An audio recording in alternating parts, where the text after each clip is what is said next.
Memasuki acara inti kita yaitu Tausiah Diniyah wal Mau'izatul Hasanah yang akan disampaikan oleh Hadratul Mukarram wal Muhtaram Sahibul Fadilah Kiai Haji Ubaidillah Hamdan.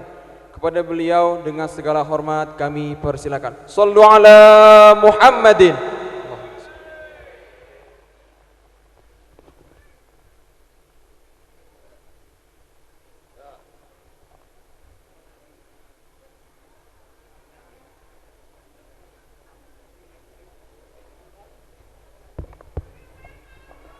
Assalamualaikum warahmatullahi wabarakatuh.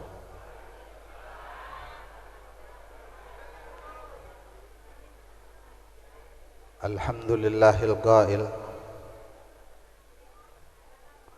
ma kadzabal fuadu ma ra'a. Wassalatu wassalamu ala sayyidina wa maulana Muhammadinil qail ra'aitu rabbi bi'ainai ra'si wa ala alihi wa sahbihi wa man tabi'ahum bi ihsanin ila yaumiddin. Subhanaka la ilma lana illa ma 'allamtana innaka antal alimul hakim. Rabbi shrah li sadri wa yassir li amri wahlul 'uqdatam min lisani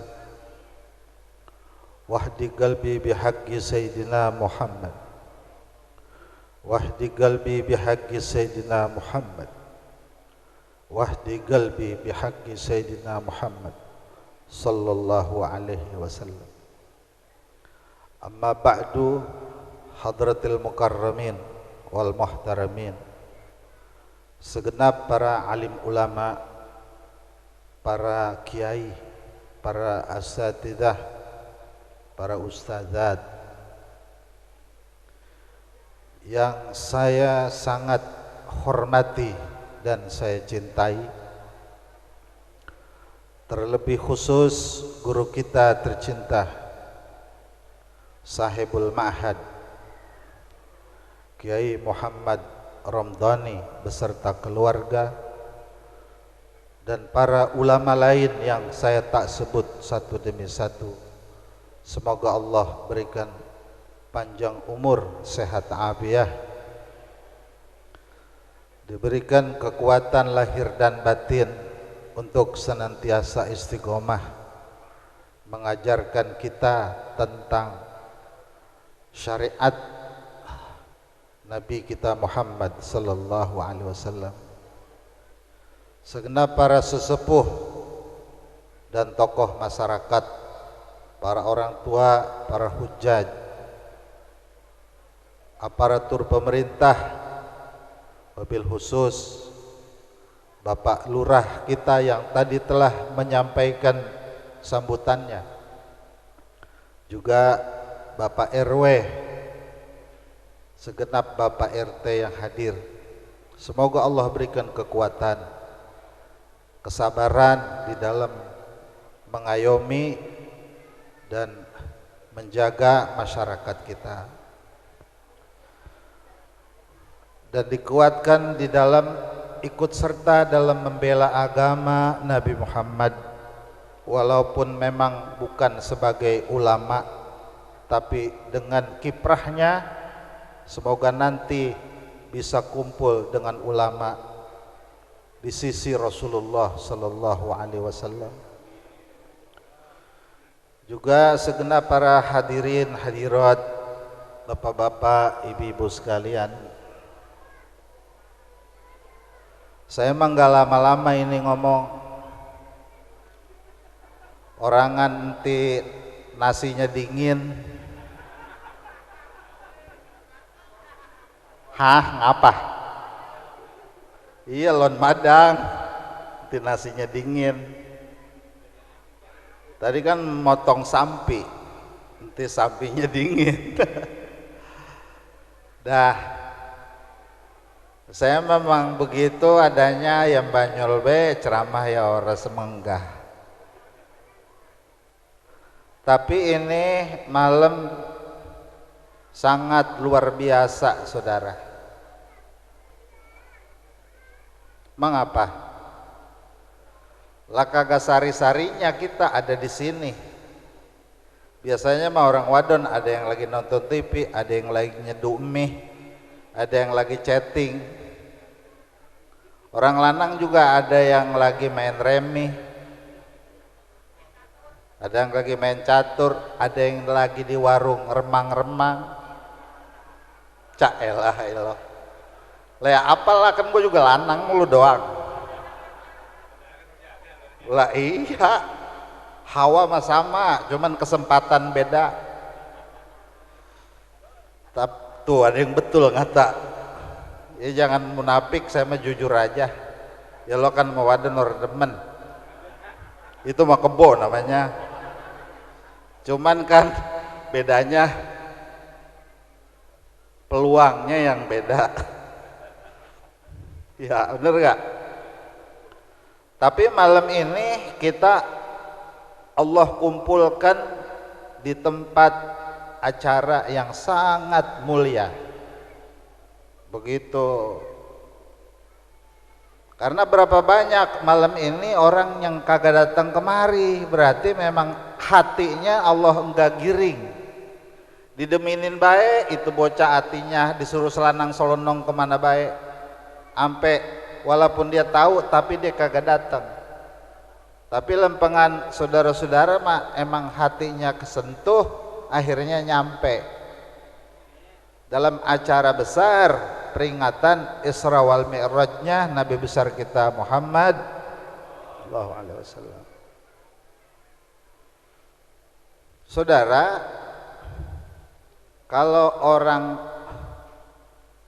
zaman dulu masih kecil yang suka main kocan, itu ada kocan gacoan. Itu kocan gacoan mah kalau udah turun udah orang bakalan kalah.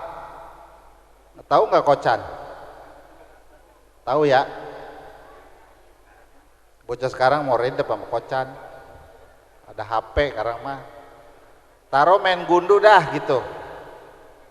Zaman dulu mah lagi kita masih kecil, ada gundu gacoan. Kalau itu gundu udah keluar, gundu yang lain pada pecah.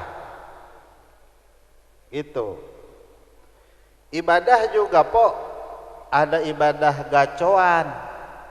Kalau ibadahnya itu dipelihara, ibadah yang lain bakal selamat. Gompal-gompal dikit mah wajar, namanya juga orang. Tapi kalau ibadah yang ini dijaga, urusan dunia dan akhiratnya selamat. Itu ibadah apa itu saudara?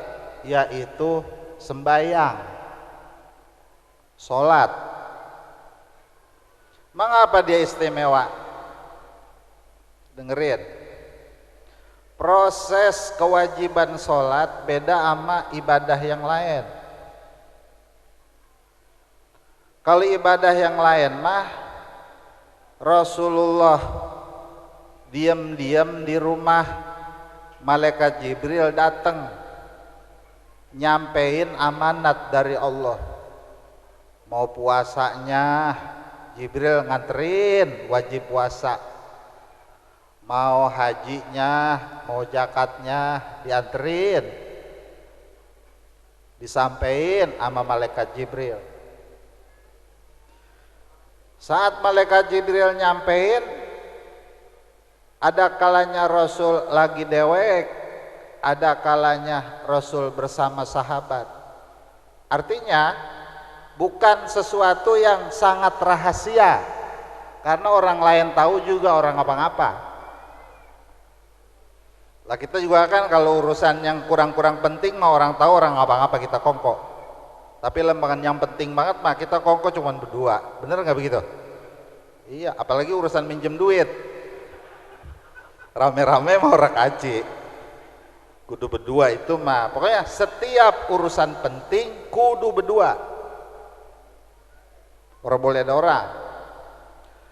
Dan setiap urusan penting kagak boleh nitip, kudu langsung ngomong. Gitu. Bang, anak abang saya mau lamar. Tuh misalnya. Lah coba nitip sama orang. Orang bisa salah ngomong. Dia kata, saya lamar buat dia akhirnya. Yang tadinya buat nyomblangin, comblang yang kawin, mampus. Karena pakai nitip, urusan penting mah langsung. Nah ini saudara, terlalu pentingnya ini sholat, sampai malaikat Jibril orang kepake. Orang kepake malaikat Jibril. Lah urusan yang mana juga pakai malaikat Jibril, sama nabi yang mana juga malaikat Jibril. Kan 124.000 nabi, banyak banget itu. Lah setiap satu nabi urusannya juga ngareg. Lah setiap urusannya malaikat Jibril yang nekel urusan namanya. Lah kalau kita suruh nekel urusan begitu, gempor kita. Semua urusan malaikat Jibril, tapi lempangan sholat mah malaikat Jibril ngaso. Orang boleh ketemu. Saat melewati Sidratul Muntaha, perjalanan dari bumi ke langit, kata malaikat Jibril, tagaddam anta ya Muhammad, maju ente ya Muhammad, gitu. Kata Rasulullah, lah orang kita dari Mekah berdua sih, mengapa lantas nyampe sini kita berpisah? Yupariku habibun habibah. Emang begini, kekasih sama kekasih kudu misah, gitu. Kan ente kekasih anak, mengapa lempengan udah mau nyampe lantas ente mingser? Ngerti nggak mingser? Ya kali orang paham. Kalau orang paham pindah ke Bogor. Hah? Ya, jangan diseriusin. Saya mah orangnya kagak ada seriusnya. Kali kata malaikat Jibril, la anta ya Muhammad. Enggak, aneh enggak maju. Antum aja ya Rasulullah.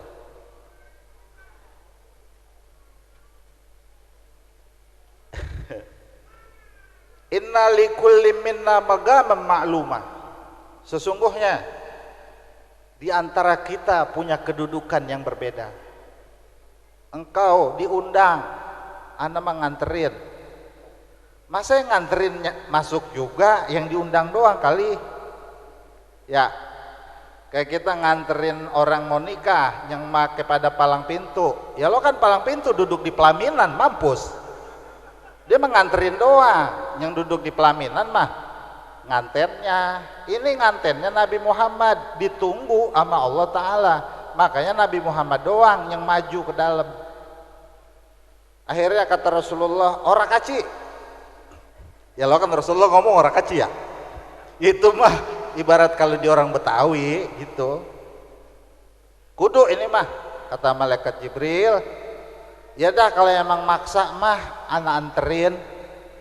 Pas masuk saudara dianterin, malaikat Jibril kena cahaya setrum kagak kuat. Badannya mengkiret, menciut, keriput, kisut. Sampai kayak burung cici. Bahasa Arabnya uspur. Makanya ada kitabnya Al-Uspuriyah. Bicara tentang malaikat Jibril ngisutin awak. Nih mau tahu? Lagi Nabi Muhammad empok. Iya. Ini ngapa lantas cakep-cakep amat? Ya orang gua mau Isra ya. Saat Rasulullah ketemu malaikat Jibril yang pertama kali, saudara, Rasulullah ngeged. Mengapa ngeged? Nih dengerin. Badannya malaikat Jibril nutupin alam semesta. Jadi langit orang kelatan, yang kelatan badan malaikat Jibril. Nabi sampai ngeged. La ilaha illallah.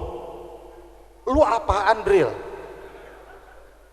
Sampai nyari celah mau ngelihat awan nggak kelatan, mau ngelihat gunung nggak kelatan, mau ngeliat gurun gak kelatan.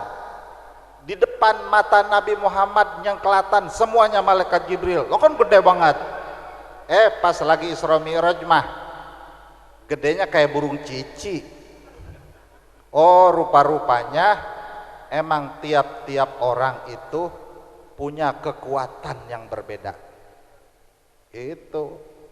Yang kagak kuat jadi lurah, jangan jadi lurah. Tiap-tiap jadi lurah punya kekuatan berbeda. Makanya dia mah awet, bisa bebulan, bisa bertahun, emang sesuai emang badannya. Lah coba dono model dia no jadi lurah. Sebulan stres. Mengapa? Apaan be laporan malurah? Kan begitu. Nah ini sama, Nabi Muhammad punya magam tinggi di atas malaikat Jibril. Kuat saudara. Udah berdua. Begitu Rasulullah bingung ngomong apa ini di depan Tuhan gitu. Nabi saat itu ngelihat Allah langsung sudah. Di dalam hadisnya Rasulullah bilang ra'aitu rabbi bi ainai ra'si. Aku melihat langsung Tuhanku dengan kedua biji mataku. Nggak pakai tedeng aling, langsung lihat. Ini yang boleh ngelihat Nabi Muhammad doang, karena kuat. Nabi-nabi yang lain mah geseng, orang kuat. Orang ngelihat malaikat Jibril aja buta. Ada sahabat yang bernama Sayyidina Abdullah bin Abbas, sepupunya Nabi. Saat Nabi lagi jalan dengan malaikat Jibril, Sayyidina Abdullah ngeliat. Terus kata Sayyidina Abdullah begini, tadi siapa itu ganteng banget ya Rasulullah, perangsan saya belum pernah ngeliat dia dah. Di kampung kita kayaknya nggak ada orang seganteng itu. Kata Nabi begini, emang ngeliat ente Abdullah? Ngeliat ya Rasulullah. Ya Allah Abdullah, itu yang ama ana itu Jibril, malaikat Jibril. Kalau emang ente benar-benar ngelihat, besok ente bakal buta, karena tak ada mata yang mampu memandang dahsyatnya cahaya malaikat Jibril, melainkan dia akan buta. Benar buta saudara. Malaikat Jibril makhluk, karena dia masih sering dapat wahyu dari Allah, akhirnya mendapatkan cahaya khusus yang tak semua orang mampu memandangnya. Kalau orang memandang dia bakal buta. Lah malaikat Jibril dilihat aja orang bisa buta, bagaimana ngelihat Allah? Kalau setengah-setengah kuat, orang kagak ada yang sanggup. Gunung bay juga hancur. Kalau diturunkan Al-Quran, Allah firmankan lau anzalna hadzal qur'ana ala jabalin la ra'aitahu khashi'an mutasaddian min khasyatillah. Kalau gunung ini aku turunkan kepada kalau Al-Quran aku turunkan kepada gunung, maka gunung akan hancur lebur karena takut kepada Allah. Gunung bayar kuat nerima Al-Quran. Ini kita kuat, hebat amat kita. Bisa apal Yasin kalau lagi tahlil. Ledewek mau apal. Asal lagi tahlil be apal, ya orang milu. Milu yang bawa gak hebat, kata orang mana-mana begini. Orang sini hebat banget ya, Yasin apal. Ya orang ada yang baca, jadi dia ngikutin. Lah kita kan ngapa-ngapa. Oh, karena dahsyatnya cahaya Al-Quran udah diminimalisir, udah dikecilin sama Rasulullah. Jadi Rasulullah tuh kayak arde. Kalau kita ngecas HP, langsung dari tiangnya HP kita hancur. Makanya pakai colokan, itu namanya arde, supaya HP kita aman. Begitu juga Al-Quran, kalau langsung ke kita, lah kita bisa berak-berak orang puguh, bisa gila, bisa mati. Makanya disaring sama Nabi Muhammad, karena Nabi yang tahu kadar kekuatan setrum Al-Quran dan tahu kadar kekuatan umatnya, maka dikecilin sama Rasulullah supaya kita bisa makai, bisa ngamalin, bisa ngapal, bisa manfaat, bisa berkah, bisa selamat dunia dan akhirat. Tuh. Serius amat Romana. Ceritanya mendengerin ya. Oh, Ketemu Allah bingung saudara. Kayak saya sama Pak Lurah saya bingung mau ngomong apa ini ya gitu. Emang apa? Lah dia mimpin kampung kita. Yang orang bingung mah emang udah terlanjur deket dari dulu sebelum jadi lurah. Dia kata belagu-lagu belurah gitu ngomongnya. Orang udah dari dulu. Lah coba kalau yang baru kenal mah ngomong apa ini ya, gugup kita, bener nggak gitu? Lah ketemu camat gugup, lah saya ketemu Ustadz Romdoni gugup saudara, pinter banget lagi ke rumah saya, dia kata saya mah santrinya, bukan anak kiai, saya mah bukan santrinya, saya ngundang ngewakilin santri. Pas tadi saya ketemu, dia orang Thailand, gua kata bisa banget lu goreng-goreng gua. Ya kan lu sama gua senasib, sama-sama masak dulunya, makan di kastrol, madang pagi sore ora, dia boleh digoro-goroin ortanya dia. Lah kita sampai gugup tuh ketemu dia yang tadinya kita kata kali emang dia bantuin doang di sini, ortanya dia kiainya yang tadinya orang gugup, lah saya gugup lantas. Lah itu ketemu Ustadz Romdoni gugup. Bagaimana Nabi Muhammad ketemu Allah, paham nggak gitu? Geter kayak apa tahu, orang bisa ngomong. Nih yang pada umroh nih saya mau tanya, kalau kita lagi di Madinah kan banyak banget yang kita minta, Allah biar kontrakan penuh, biar usaha lancar, biar anak pada pinter, biar biayain bisa, biar ngeliat cucu pada sehat pada gede, biar mantu pada berkah, biar bini sehat sampai tua panjang umur, biar ngizinin saya kawin lagi. Diam-diam po saya banyolin orang lanang. Orang lanang mah artinya begitu semua tapi engkau yang berani.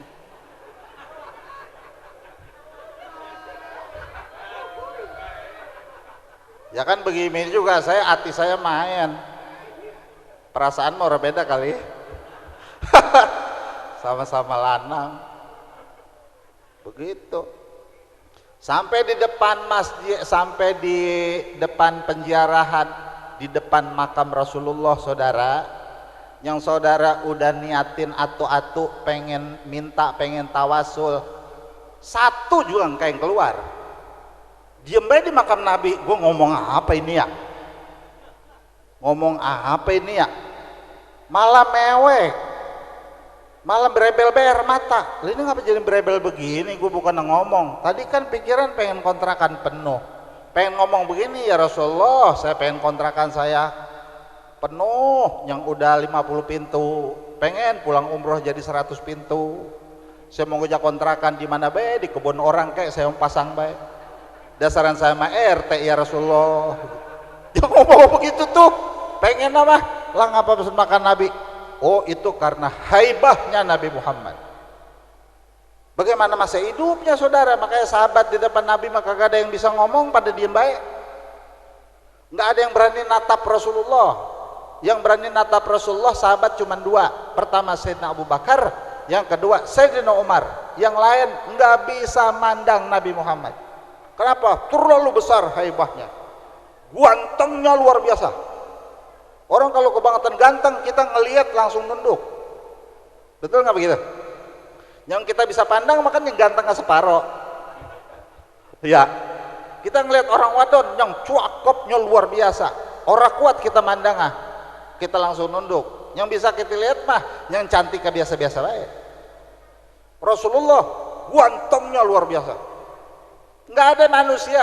Jadi lam yulad qablah wala ba'dah insanun mithluh, nggak pernah terlahirkan manusia sebelumnya dan sesudahnya manusia seperti beliau. Wibawanya luar biasa, baiknya luar biasa, karismanya luar biasa, harumnya luar biasa, senyumnya luar biasa, rupawannya luar biasa, baiknya luar biasa, semua luar biasa. Siapa yang orang geged sama Nabi?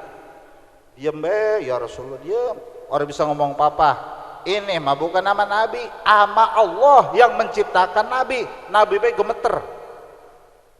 Makanya orang mati pada takut juga takut nanti ketemu Allah. Ya bener ya. Berarti ketemu Allah bagaimana ini ya? Emang apa lu? Mana sembahyang jarang-jarang lagi tuh begitu. Pada ketakutan. Kalau ketemu malaikat dong mah gampang. Tuh malaikat maya CS. Kita bisa damai sama dia, sama-sama makhluk, itu pikiran. Nah kalau ketemu Allah bagaimana ini? Tuh orang takutnya begitu. Akhirnya saudara dalam kegundahan apa yang mesti disampaikan, Rasulullah akhirnya katakan at-tahiyyatul mubarakatus salawatut thayyibatu lillah. Itu yang diucap Nabi. Pertama itu kata yang diucap Rasulullah ketika berjumpa dengan Allah Ta'ala, at-tahiyyatul mubarakatus salawatut thayyibatu lillah. Makanya ini ucapan dipakai di waktu sholat. Paham tuh? Makanya tadi Ustadz Romdoni bilang as-salatu mi'rajul mu'min. Sholat itu mi'rajnya orang mukmin. Emang apa? Karena bacaan waktu Rasulullah ketemu Allah ada di dalam sholat. Akhirnya Allah Ta'ala bilang assalamu alaika ayyuhan nabiyyu wa rahmatullahi wa barakatuh. Jawab salam tuh Allah Ta'ala. Kan Nabi tetamu namanya. Nabi datang nyampe memberi salam penghormatan. Salamnya at-tahiyyatul mubarakatus salawatut thayyibatul. Dan ini kalimat at-tahiyyatu hanya boleh disampaikan kepada Allah, nggak boleh sama orang. Sama orang mah assalamualaikum gitu doang ya. Assalamualaikum. Coba dah besok kita namu at-tahiyyatul mubarakatuh salawatut thayyibatulillah. Kata tuan rumah, lah ngapa lagi sembahyang di situ? Maksudnya mah penghormatan. Itu penghormatan Rasulullah kepada Allah. Gitu. Akhirnya Allah bilang assalamu alaika ayyuhan nabiyyu wa rahmatullahi wa barakatuh. Salam sejahtera untukmu wahai nabiku, dan rahmatku dan segala keberkahan dunia dan akhirat hanya untukmu. Belum terjadi jalinan obrolan lain. Jadi yang kerekam ini doang, yang lain gak kerekam. Yang lain itu udah antara kekasih dan kekasih, bainal asyik wal ma'syuk, bainal habibi wal mahbub, obrolan rahasia. Lah kita juga kalau lagi ngelancong dulu, kalau udah berdua ngomong rahasia, bener nggak begitu? Kata yang lanang begini, jangan kuat-kuat neng, ngomongnya ini mah rahasia gitu. Kata yang waden begini, lah kalau rahasia mah duduk ke sini deketan gitu. Bener nggak begitu? Ngapa pada mesem itu? Rumahnya kayak ngalamin. Yaudah sama-sama lanang mah paham. Itu mah TST ya. Tahu sama tahu. Nah, kan kalau ngomong orang Betawi begini enakan nih. Jadi kita terus ngomong tinggi-tinggi. Kalau ngomong tinggi-tinggi kagak keblinger orang bisa ya begini. Be lagi akhirat. Dah saudara. Makanya itu dipakai di waktu sholat lagi. Assalamu alaika ayyuhan nabiyyu warahmatullahi wabarakatuh. Itu salam Allah untuk Nabi Muhammad yang kita pakai. Kalau itu orang dibaca, sholat kita nggak sah. Orang sah sholatnya. Salam sejahtera untukmu, bahasa Allah Ta'ala. Itu sekarang kita bilang salam sejahtera untukmu, berarti kita memberi salam juga kepada Nabi Muhammad di waktu sholat, seperti halnya Allah memberi salam ketika Isra wal Mi'raj. Kalau kita lagi sholat saudara, ada orang beri salam sama kita begini, Assalamualaikum. Kita lagi sembahyang, kita kata gini, Waalaikumsalam. Bayang nggak batal? Mengapa? Orang boleh kongko sama orang. Terus kongko sama orang, kucing di depan kita duduk baik, kita lagi sembahyang. Terus kita kata gini, hus, batal. Karena lagi sembahyang mah kagak boleh kongko sama selain Allah.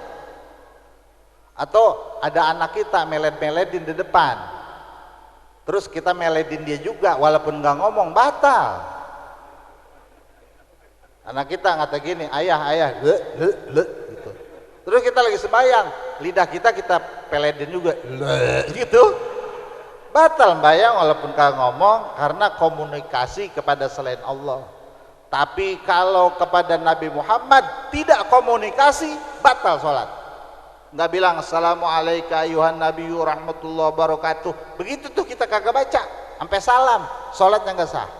Harus berkomunikasi dengan Rasulullah, harus terhubung dengan Rasulullah, harus terikat dengan Rasulullah. Jadi sholat itu adalah induk seluruh ibadah, harus terkoneksi dan terhubungkan kepada induknya seluruh makhluk, Nabi Muhammad. Nabi Muhammad induk seluruh makhluk, cikal bakal seluruh makhluk, Nabi Muhammad. Jadi ini orang sealam semesta, saudara, tidak sah sholatnya menghubungkan diri kepada Allah andaikan dia tak terikat hubungan kepada Rasulullah. Harus semua bilang assalamualaikum ayuhan nabiyyu warahmatullahi wabarakatuh. Ada ulama bernama Al-Imam Ali Al-Uraidi. Dia kalau lagi sholat assalamualaikum ayuhan nabiyyu, itu Rasulullah jawab salamnya waalaikumsalam ya Imam Ali Al-Uraidi. Dijawab salamnya. Suatu hari Imam Ali bilang sama jamaahnya, saudara mau dengar suara Nabi Muhammad tidak? Wah mana mungkin beb, Nabi udah nggak ada. Ente kalau mau dengar sholat sama ana, nanti ente bisa dengar. Baik beb, besok kita sholat dia bilang assalamualaikum ayuhan nabiyyu. Di masjid orang ratusan, Rasulullah jawab waalaikumsalam ya Imam Ali Uraidi. Jamaah lain pada dengar ilah salam dia jawab sama Nabi. Kata yang lain bisa dengar semuanya semasjid. Bukan cuma Imam Ali Uraidi, itu artinya seluruh murid Imam Ali Uraidi telah menjadi wali min auliyaillah. Jadi kalau seorang waliullah, saudara bisa mendengar salamnya Nabi saat dia katakan assalamualaikum ayyuhan nabiyyu warahmatullahi wabarakatuh. Setelah Allah bilang assalamualaikum ayyuhan nabiyyu, Rasulullah kagak kegeeran dan lupa diri, saudara. Ingat nih sama umatnya. Akhirnya kata Nabi, assalamu alaina wa ala ibadillahi salihin. Salam sejahtera untukku ya Allah dan seluruh hamba-hambamu yang soleh. Biar dapat doa ini waktuku berhadapan denganmu walaupun umatku yang belum lahir. Udah didoain. Ini kampung apa namanya? Tajur ya. Kan ada lurahnya nih. Ini rakyat Palurah semua yang sholat. Udah terkena doa Rasulullah waktu Isra wal Mi'raj. Waktu Nabi bilang assalamu alaina wa ala ibadillahi sholihin. Kalau mau dirinci saudara, salam sejahtera juga ya Allah tolong dilimpahkan untuk umatku yang ada di kampung Tajur. Begitu kena saudara. Ntar be pulang dari sini bari belonjor renungin gitu.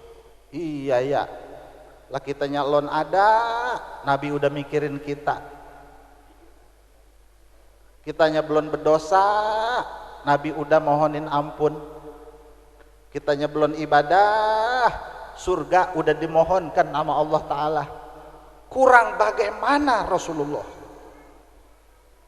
Dan kudu cuma doain orang udah ada. Ya, lah kita sama saudara ponakan bukan, sepupu bukan, anak cucu bukan, cicit juga bukan. Model kita mau pantes punya nasab ke Rasulullah. Mengapa? Orang hidungnya pesek? Ya, muka menyon, pala peang, asal pakai udang-udang malah mencong begitu. Ibaratnya saudara, pantas banget Nabi kagak kenal sama kita, pantas banget. Lurah juga orang kenal sama kita, pantas. Kita yang kudu kenal lurah, apalagi Rasulullah. Tapi Rasulullah mah enggak begitu. Walaupun kita belum dilahirkan, belum diciptakan sama Allah Ta'ala, udah dibawa-bawa di waktu Isra dan Mi'raj. Itu assalamualaikum wa ala ibadillahi sholih. Nih suara saudara kesadap sama malaikat percakapan ini. At-tahiyatul mubarakatus salawatu ibadillah. Assalamu alayka ayuhan nabiyyu wa rahmatullah wabarakatuh. Assalamu alayna wa ala ibadillahi sholih. Semua kesadap. Percakapan suci. Tak pernah sejak awal makhluk terjadi percakapan antara hamba dan Tuhannya dalam waktu yang begitu singkat seperti percakapan ini. Semua penghormatan, semua kebaikan, semua keberkahan berlimpah kepada Rasulullah. Akhirnya para malaikat rame-rame serentak, yang di aras, yang jumlahnya miliaran, yang di Lauhil Mahfud, yang di Sidratul Muntaha, yang di langit ke-7, ke-6, ke-5, ke-4, ke-3, ke-1, dan malaikat yang di bumi, semuanya serentak mengatakan asyhadu alla ilaha illallah wa asyhadu anna Muhammadar Rasulullah. Semua serentak. Kenapa bilang asyhadu alla ilaha illallah? Sebab sedang ada percakapan Tuhan yang maha sempurna dengan seorang hamba yang disempurnakan Allah Ta'ala. Maka dua kalimat yang keluar itu asyhadu alla ilaha illallah wa asyhadu anna Muhammadan Rasulullah. Jadi Allah dan Nabi Muhammad yang disebut, dan itu oleh percakapan itu dibawa di dalam salat kita. Akhirnya dalam salat pun kita mengatakan asyhadu alla ilaha illallah wa asyhadu anna Muhammadan Rasulullah. Karena itu oleh Nabi Muhammad kita kudu bersyukur. Bersyukurnya gimana? Terus kita kudu salawat habis baca dua kalimat syahadat, Allahumma sholli ala Sayyidina Muhammad wa ala ali Sayyidina. Bersyukur tuh namanya kita sama Rasulullah. Lu jangan sampai lupa, lu bisa begini berkat Nabi Muhammad. Paham gak tuh ya? Bisa mengutip ucapan Allah dan Rasulnya di tempat yang amat rahasia, bisa ada di lidah kita berkat Rasulullah. Makanya sholat itu saudara di dalam fikih dikatakan wa furuduha afdalul furud wa faraiduha afdalul faraid wa nawafiluha afdalul nawafil. Pardunya adalah pardu yang paling tinggi sholat mah. Nggak ada lagi keparduan yang bisa samain sholat. Wa nawafiluha afdulun nawafil. Sunnahnya paling tinggi sunnah. Haji wajib dibanding sholat, tinggian sholat. Itu, tapi jangan diartiin begini, yaudah biarin gue sholat baik, gue mau haji, salah. Ya. Puasa wajib Ramadan, tinggian sholat. Tapi jangan diartiin ngomong sholat baik orang mau puasa. Namanya wajib mah semua dikerjain. Itu bicara martabat maksudnya. Paling tinggi dia sholat. Maka sholat saudara menjadi penentu dari semua ibadah yang lain. Karena dia mah inti, dia mah pokok. Makanya tadi kata Ustadz ya, yang main remi, sholat terus. Ya, jangan dilarang Ustadz orang main remi. Orang mabok jangan dilarang. Biarin dia mabok ampe ngusruk. Ya. Yang main wadon biarin jangan dilarang Ustadz. Biarin dia main wadon, ntar juga lama-lama dia bunting. Lanang bunting, pantes amat ya. Gitu. Biarin, sholat ntar ada pengaruhnya. Nih, dengerin. Satu ketika sahabat ngaji sama Rasulullah, mabok jalan terus. Sembayang mas sembayang, mabok jalan terus. Ada sahabat yang laporan, ya Rasulullah, itu dia tawan ngaji, tapinya mabok, baik orang mau berhenti gitu. Kata Nabi, sini gue bilangin loh, jangan begitu sama orang mah. Obong-obong lu sembayang, orang mabok lu gedegin. Inna sholatahu satanhahu yaumamah. Biarin baik, ntar juga sembayangnya bakal nyetop maboknya. Satu hari nanti kalau dia masih sholat, maboknya berhenti, berkahnya sholat. Kalau dia masih sholat, nipunya berhenti. Kalau dia masih sholat, main wadonnya berhenti. Kalau dia masih sholat, gila mancingnya berhenti.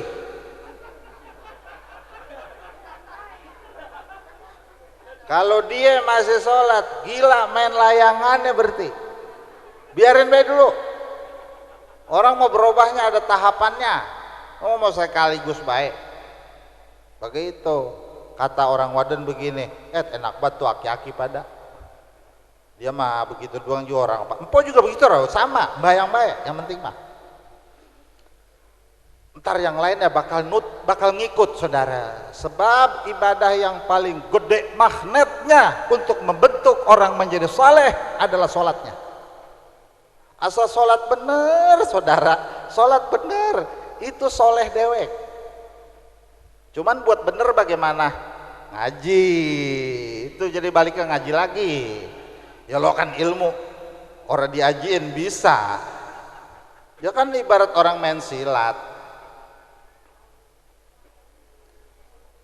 Kagak punya guru silat, punya buku selemari, buku cingkrik, buku kotek, buku beksi, buku seliwa, buku apa itu namanya, kungfu, taekwondo, karate, semua lengkap ada di lemari. Guru ora punya, tapinya apal. Kalau yang ngomong itu lembangan berantem gigit. Lah tapinya semua buku punya itu, apal bagian berantem menggigit.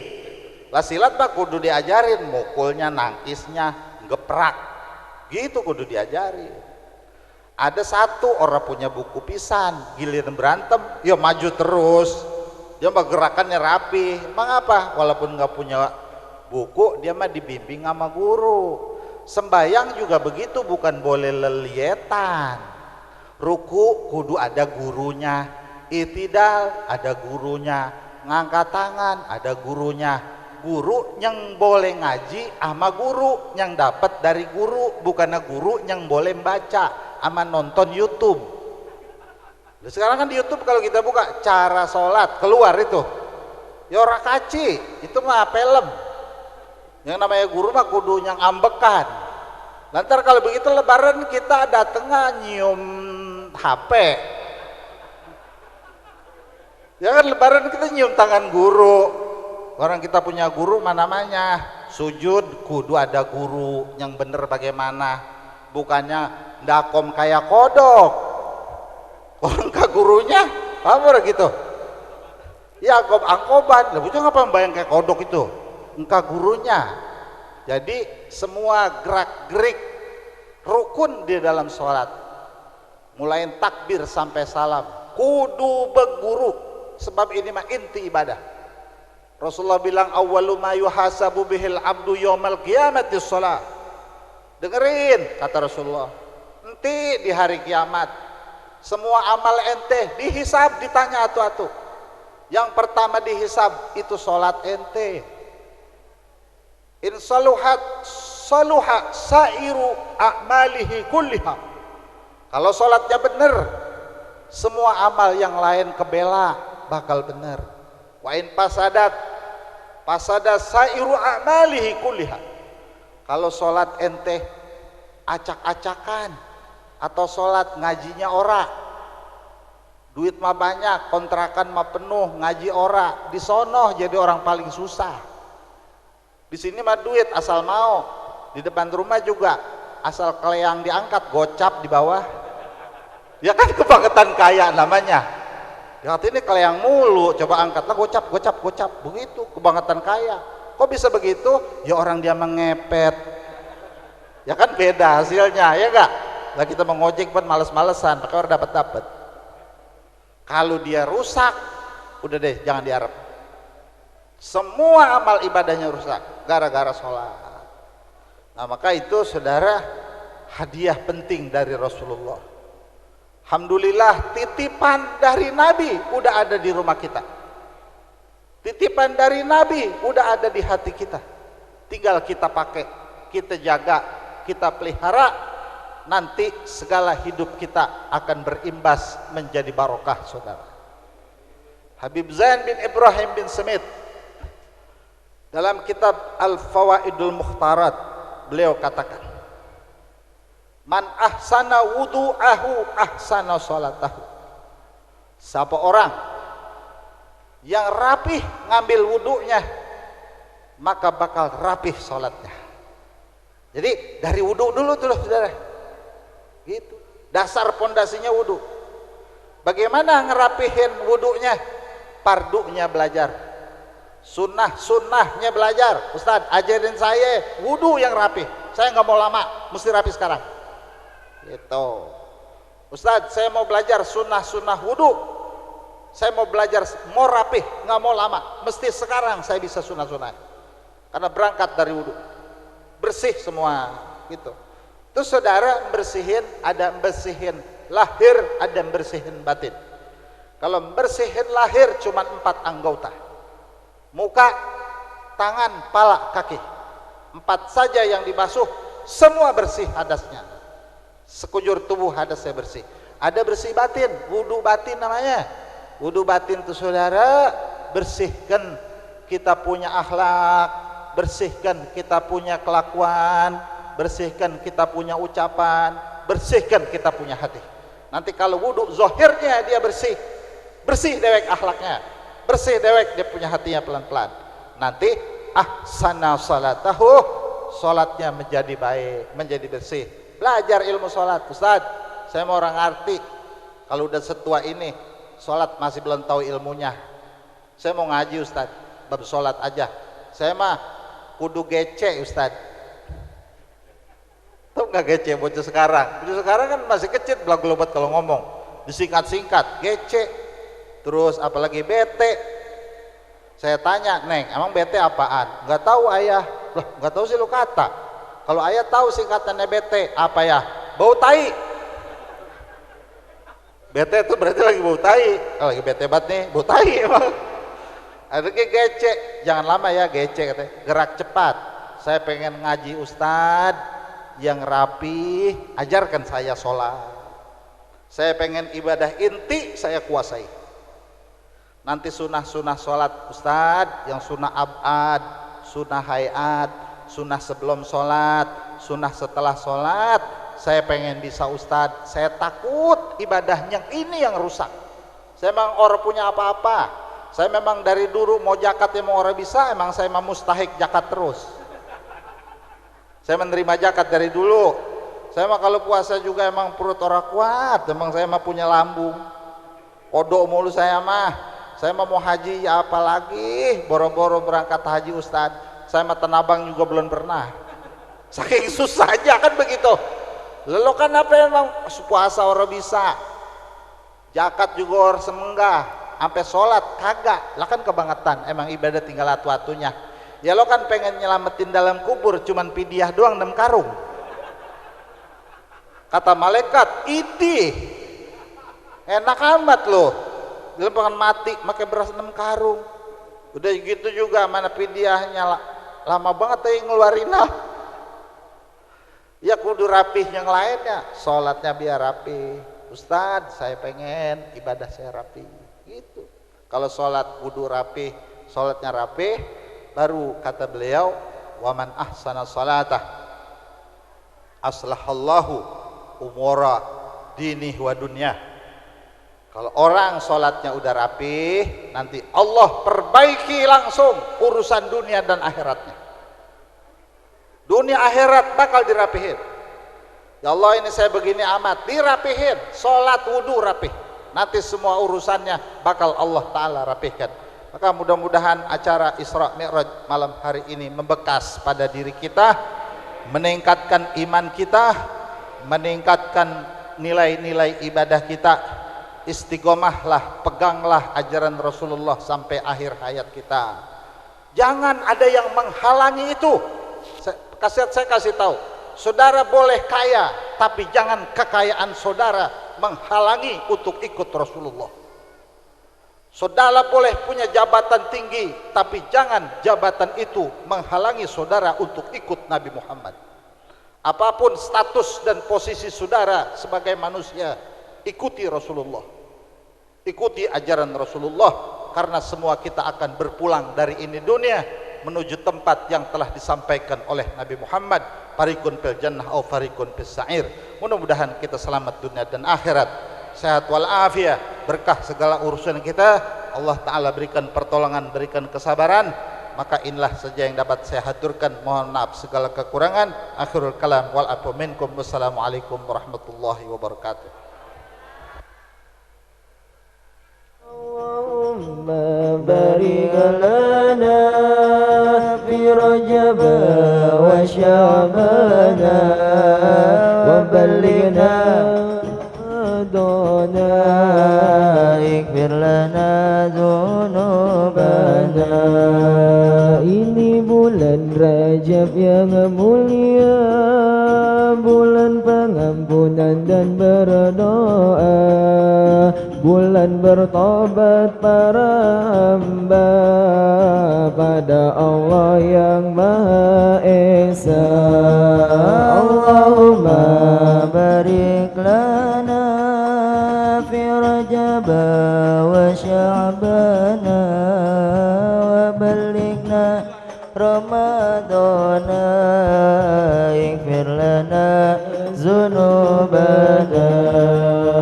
Isra Mi'raj di bulan Rajab, Nabi mendapatkan amanat agar mendirikan salat, selamatkan badan dari azab.